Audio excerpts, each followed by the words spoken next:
The Cherry Tree by Ruskin Bond. One day, when Rakesh was 6, he walked home from the Masuri Bazaar eating cherries. They were a little sweet, a little sour. Small, bright red cherries which had come all the way from the Kashmir Valley. Here in the Himalayan foothills where Rakesh lived, there were not many fruit trees. The soil was stony, and the dry, cold winds stunted the growth of most plants. But on the more sheltered slopes, there were forests of oak and deodar. Rakesh lived with his grandfather on the outskirts of Mussoorie, just where the forest began. Grandfather was a retired forest ranger. He had a little cottage outside the town. Rakesh was on his way home from school when he bought the cherries. He paid 50 paise for the bunch. It took him half an hour to walk home, and by the time he reached the cottage, there were only 3 cherries left. "Have a cherry, grandfather," he said as soon as he saw his grandfather in the garden. Grandfather took one cherry, and Rakesh promptly ate the other 2. He kept the last seed in his mouth for some time, rolling it round and round in his tongue until all the tang had gone. Then he placed the seed on the palm of his hand and studied it. "Are cherry seeds lucky?" asked Rakesh. Of course. "Then I'll keep it." Nothing is lucky if you put it away. If you want luck, you must put it to some use. "What can I do with a seed?" Plant it. So Rakesh found a small spade and began to dig up a flower bed. Hey, not there. Said grandfather. I've sown mustard in that bed. Plant it in that shady corner where it won't be disturbed. Rakesh went to a corner of the garden where the earth was soft and yielding. He did not have to dig. He pressed the seed into the soil with his thumb and it went right in. Then he had his lunch and ran off to play cricket with his friends and forgot all about the cherry seed. When it was winter in the hills, a cold wind blew down from the snows and went whoo, whoo, whoo in the deodar trees, and the garden was dry and bare. In the evening, grandfather and Rakesh sat over a charcoal fire, and grandfather told Rakesh stories.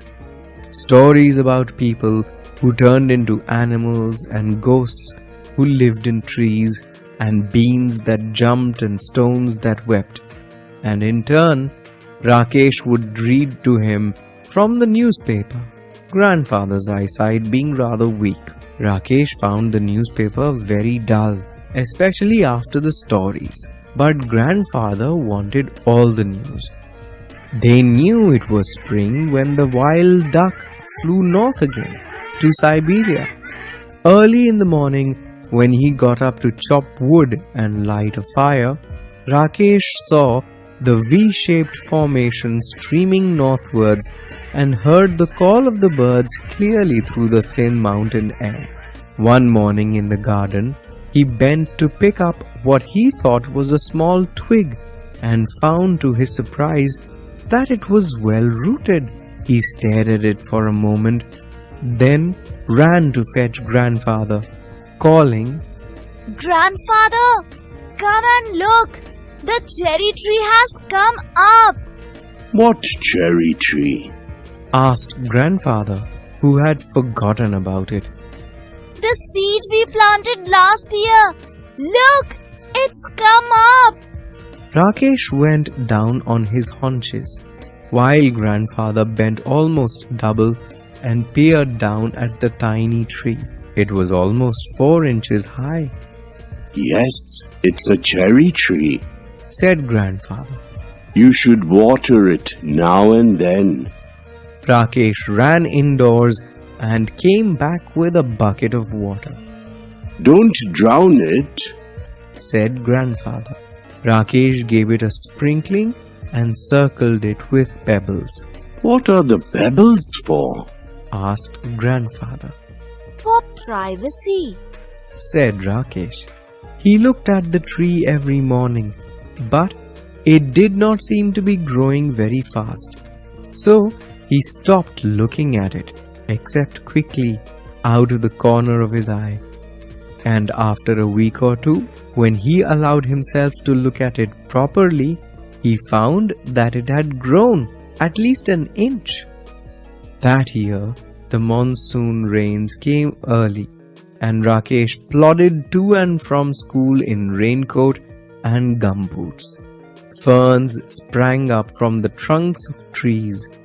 Strange-looking lilies came up in the long grass, and even when it wasn't raining, the trees dripped and mist came curling up the valley. The cherry tree grew quickly in this season. It was about 2 feet high when a goat entered the garden and ate all the leaves. Only the main stem and 2 thin branches remained. Never mind, said grandfather, seeing that Rakesh was upset. It will grow again. Cherry trees are tough. Towards the end of the rainy season, new leaves appeared on the tree. Then a woman cutting grass cut the cherry tree in two. When grandfather saw what had happened, he went after the woman and scolded her, but the damage could not be repaired. Maybe it will die now, said Rakesh. Maybe, said grandfather. But the cherry tree had no intention of dying. By the time summer came round again, it had sent several new shoots with tender green leaves. Rakesh had grown taller too. He was 8 now, a sturdy boy with curly black hair and deep black eyes. blackberry. Grandfather called them. That monsoon, Rakesh went home to his village to help his father and mother with the planting and plowing and sowing. He was thinner but stronger when he came back to grandfather's house at the end of the rains to find that the cherry tree had grown another foot. It was now up to his chest. Even when there was rain, Rakesh would sometimes water the tree. He wanted it to know that he was there. One day he found a bright green praying mantis perched on a branch, peering at him with bulging eyes. Rakesh let it remain there.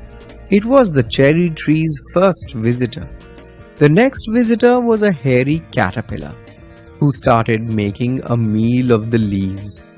Rakesh removed it quickly and dropped it on a heap of dry leaves. Come back when you are a butterfly, he said. Winter came early. The cherry tree bent low with the weight of snow. Field mice sought shelter in the roof of the cottage. The road from the valley was blocked, and for several days there was no newspaper, and this made grandfather quite grumpy. His stories began to have unhappy endings. In February, it was Rakesh's birthday. He was 9, and the tree was 4, but almost as tall as Rakesh. One morning, when the sun came out, grandfather came into the garden. Let some warmth get into my bones, he said. He stopped in front of the cherry tree, stared at it for a few moments, and then called out, Rakesh, come and look. Come quickly before it falls. Rakesh and grandfather gazed at the tree as though it had performed a miracle. There was a pale pink blossom at the end of a branch.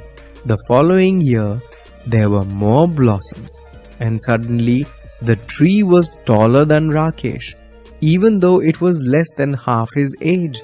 And then it was taller than grandfather, who was taller than some of the oak trees.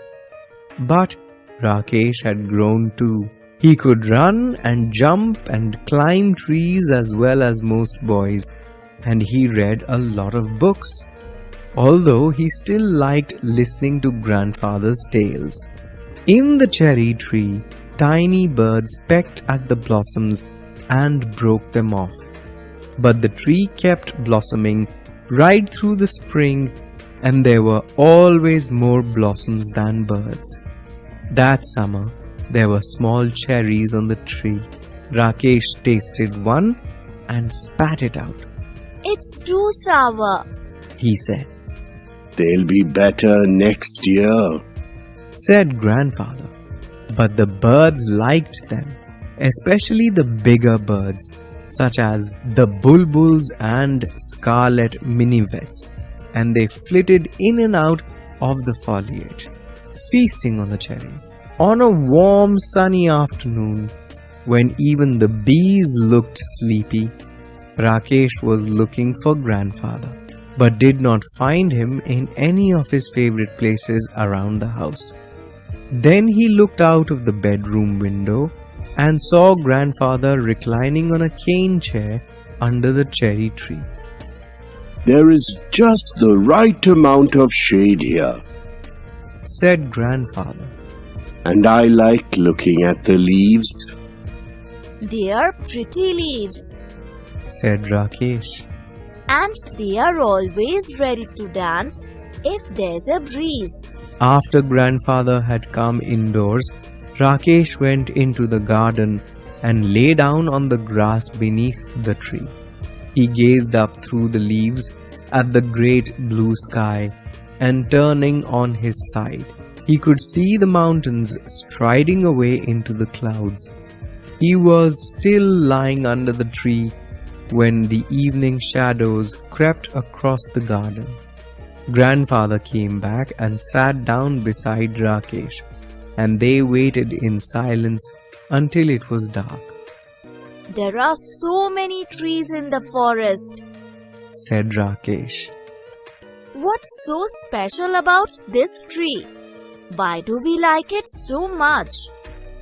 We planted it ourselves. Said grandfather. That's why it's special. Just one small seed? Said Rakesh, and he touched the smooth bark of the tree that had grown. He ran his hand along the trunk of the tree and put his finger to the tip of a leaf. I wonder, He whispered.